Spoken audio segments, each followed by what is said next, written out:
Alright, in this video I'm going to share with you the 7 mistakes people make in relation to their career or jobs. Now, because my channel is predominantly dedicated to expatriates in UAE and the Middle East, I will be focusing on this, like what are the mistakes expats make in UAE and the Middle East. But you will notice that these fundamental problems that I'm talking about is applicable universally. So you can put your thoughts down below and let me know which one you feel is exclusive to the Middle East or UAE and which one is universal. Okay, these are the 7 points that I have noticed or observed. The first one is revolving your identity or your complete brand or the person that you are in relation to the company you're working for. Now, to give you an example, let's take one of the most powerful brands in UAE, that is Emirates Airlines. You know, before the COVID pandemic, if you would speak to anyone who's working in Emirates Airlines and ask them where are you working, with a matter of pride, their heads would go up and they would say with that tone of sincere, genuine pride. Hey, how are you? Sincere, genuine, absolute pride. You know, it came from the heart. The pride, the feeling of happiness and joy. Emirates. They would say Emirates. That's it. They wouldn't say I'm working for Emirates Group or Emirates Airlines. Most of them would say Emirates. And once you said Emirates, that's it. It's like, wow. I'm pretty sure now if you go globally and you ask anyone, where are you working? Someone who works for Google will say, I work for Google or Facebook, and it gives you a particular image. But when you're working for a global brand as powerful as like Emirates Airlines, and especially in UAE, I mean, you feel superior. And I've noticed this with a lot of people. Now, what is a drawback here? The drawback which I realized was when I saw my own girlfriend that time was working for Emirates Airlines. Her dream was to work for Emirates Airlines from India. So from India, from working for a travel agency, next job that she got was Emirates Airlines. And it was her dream. She tried almost, I think, 2 times or 3 times through the, they had campus interviews and mass interviews, and she tried for 3 consecutive years, trying, literally practicing and wanting. Finally, she got it at the 3rd try, and she came down to UAE. Oh, she was overjoyed. And I'll tell you, over the past many years, I don't know, total, I think, 10 years or so, I don't remember exactly how many years, every day was a matter of pride when she would say, I work for Emirates. But what happened is, when they terminated her, they shut down the department. When they lost her job, I'll tell you, I never saw her more broken and fragmented and destroyed. The first time, it seems they outsourced the department to another company and they all were transferred to that other company. She was depressed for nearly, I think, I would say roughly maybe a couple of months. And then when she got terminated, oh my goodness, I felt she was going to die. It was that bad. In fact, later on, she told me how when they had all these people come for the meeting, Emirates is very infamous or notorious for the way they terminate people. They'll do it via SMS or email, or just come and collect your papers from the HR or whatever. They're very cold-blooded. And this people got to see during the COVID crisis. So, because the number of people that they have, they can't individually sit and talk to everyone, so mass terminations were given. So the way they did it, and I'll tell you, I don't think she ever recovered from that. Because her whole identity, her whole persona, her whole sense of worth was working for Emirates Airlines or Emirates. Okay, so if you're working for a multinational company and you have so much of pride and happiness and joy, and you lose that, then it can destroy you. So that's the first mistake people make. The second one is falling in love with your job position. I tell people so many times, listen, you're not your job position. especially whose resumes I make. They will be like, I'm working as a general manager. You know, these titles, sometimes they drive people mad. I've known in so many cases. In fact, I don't blame them. When I was young, I was small, always wanted an impressive title. Manager on my business card.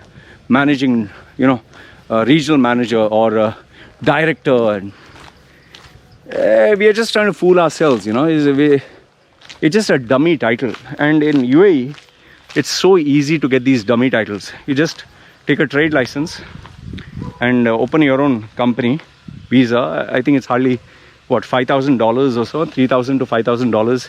You can take a virtual table and have a virtual office, and on your business card you can put whatever you want. Managing director, general manager, managing partner, CEO. And man, on Facebook and LinkedIn, check how many people are putting founder and CEO.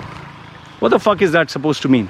You created a paper company name and you're founder and say, I did the same thing, because when initially when I started personal branding, people told me on LinkedIn, don't just put manager, put founder and CEO of your own company. Okay, I put founder and CEO of loymacedo.com of my website. So it is a dummy thing. Yeah. But for people who have generally earned this title over the years, for them it's a matter of life and death. And where it manifests itself is when they are asked to retire, or when they are asked to go back home, or when they lose their job. They get into a state of depression because, you know, all the power, all the importance, all the respect that they got as a general manager or director of a company is all gone. And now you're ordinary. Now you're just your name, Richard, or you're Philip, or you're Tom, or you're just a name. You're not that big position, you know. So don't associate your value with the position that you have. Number 3, the third mistake that I see people in the Middle East do is, especially UAE, is people market and make themselves known only in the company. Or sometimes it's even worse. Sometimes they don't even do that. See, if only people in the company know you work hard, if only people in the company know that you got this award, or if only people in the company know you're giving great ideas, then the day you get terminated or lose your job, you'll go out into the world. None of the companies know you. None of the employees or people in the industry know you. And then you have to literally convince others why you should be employed. And that's a terrible thing, I'll tell you that.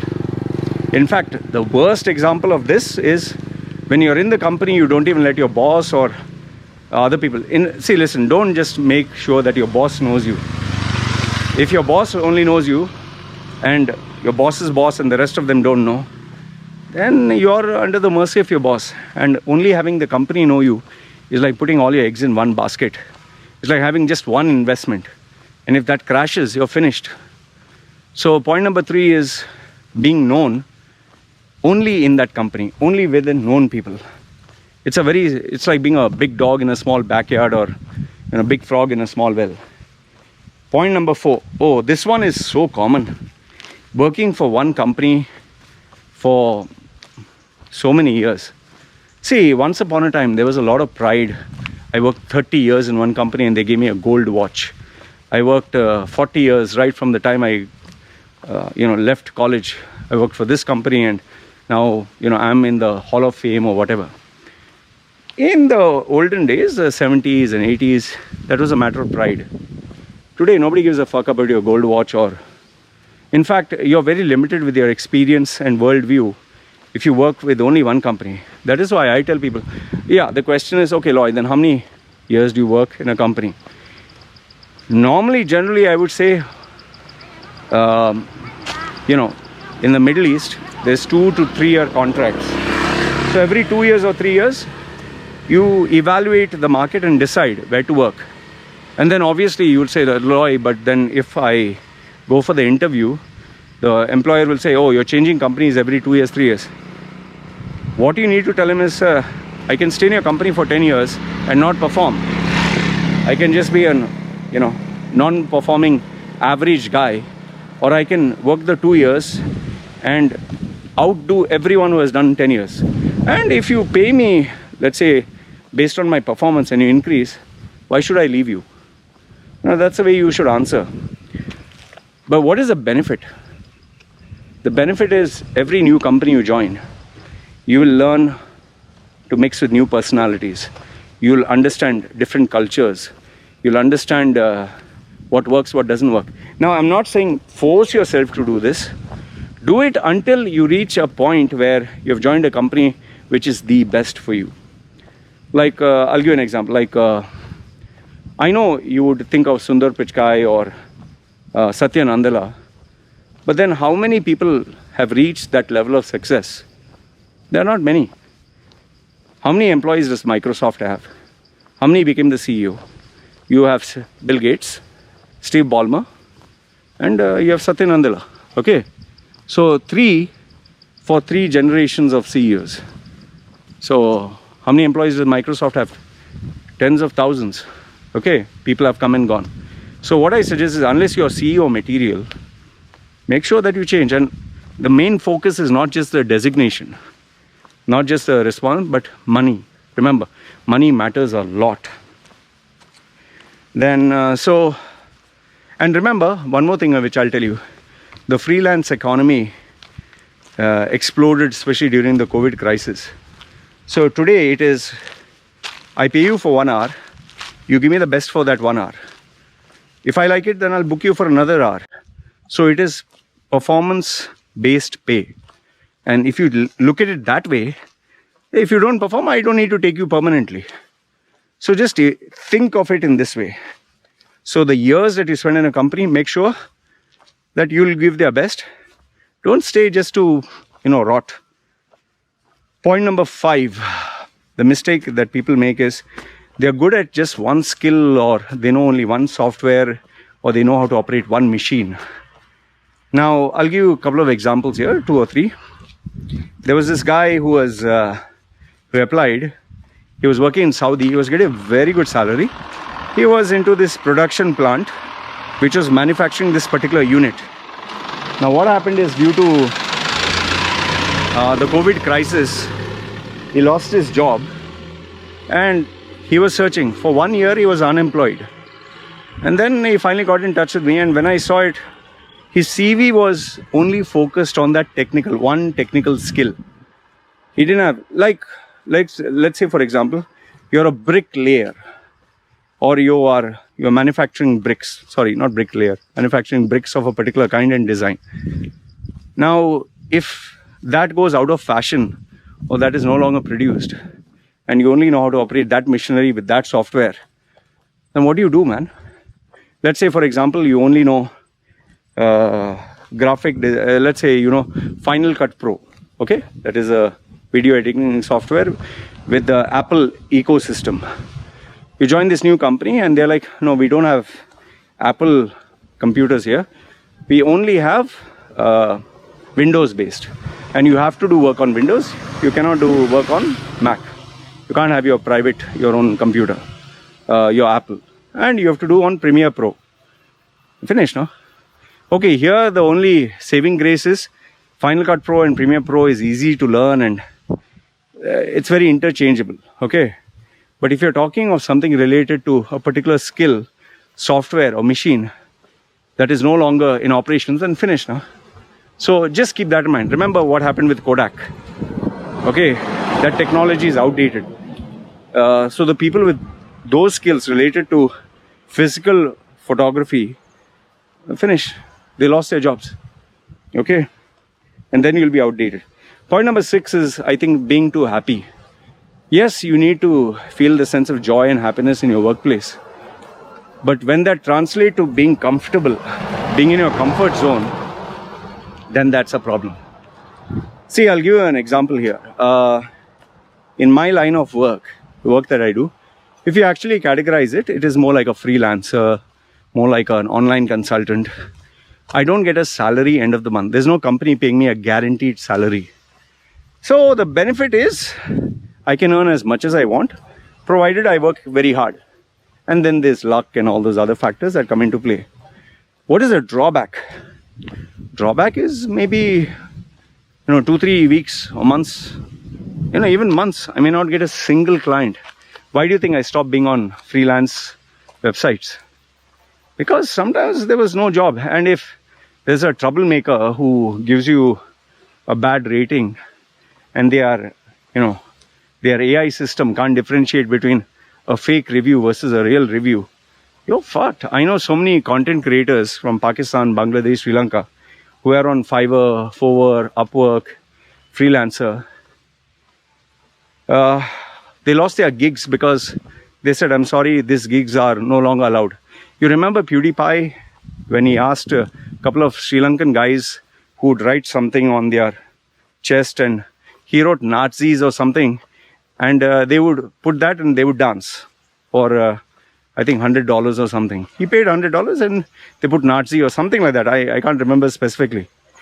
And he got millions of views, and Fiverr just scrapped everybody who was putting stuff on their chest and dancing. And the person who lost his gig, that same Sri Lankan guy, contacted me and said, I have to make money and earn a living for my family. Fiverr just closed on, blacklisted our gig. And now I have no job. I don't know any other job. I've been doing that for years. In fact, Pete's Voice or something, there's another content creator. He's very famous with his voice. I also made some videos with him. In fact, my promo video of me being featured on CNN, I made him read the news. This poor guy, he was asked by a scammer to put an ad that give your credit card details. Imagine he used to make like $1,000 a day, or per day. Per day he used to make up to $1,000, more than that, just by reading a script. He read the script and he put it up. He didn't think much about it. Fiverr banned his account. He lost all his money. He lost all his fans, followers, every single thing. So this is another major risk. So you cannot be in your comfort zone. That's the point I'm trying to make.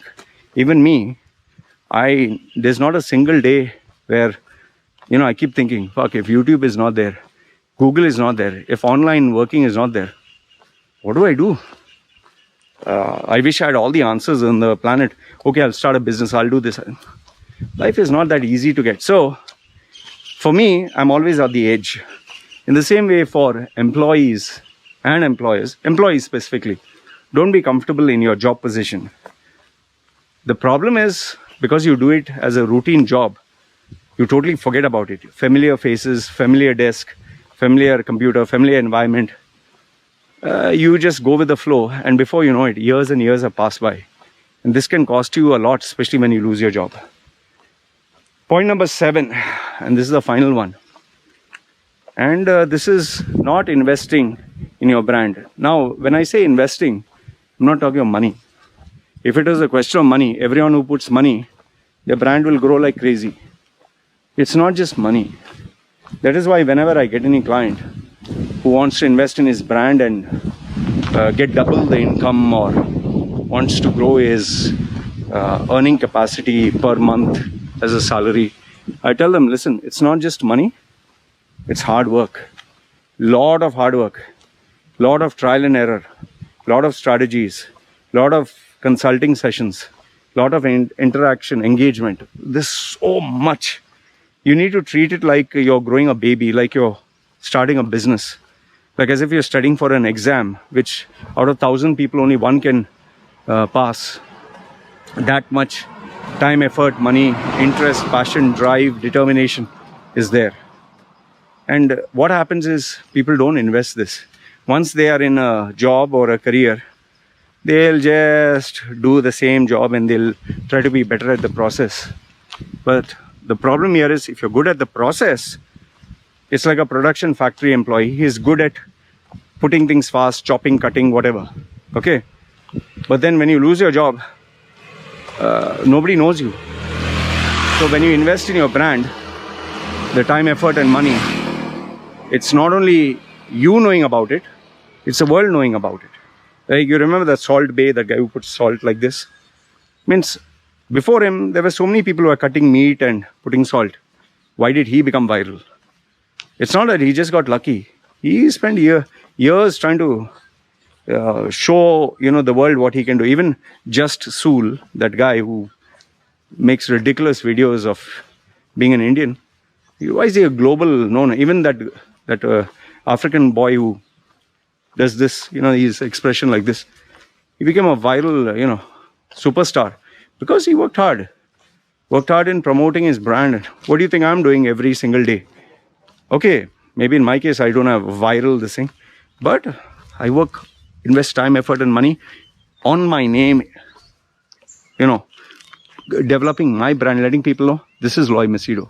This is the content he can give you. So nothing comes in easy. So these are the 7 points that I think people mostly in the Middle East, the mistakes that they make and they don't think about. I'm sure it is applicable all over the world, but I predominantly see this in the Middle East. Let me know which one you feel is very apt for the UAE or Middle East market, and which one is, or do you feel all of it is the same all over the world? Let me know your thoughts. This is me signing off. You guys take care. Ciao. You also do the same. Let me know. This is me signing off. You guys take care.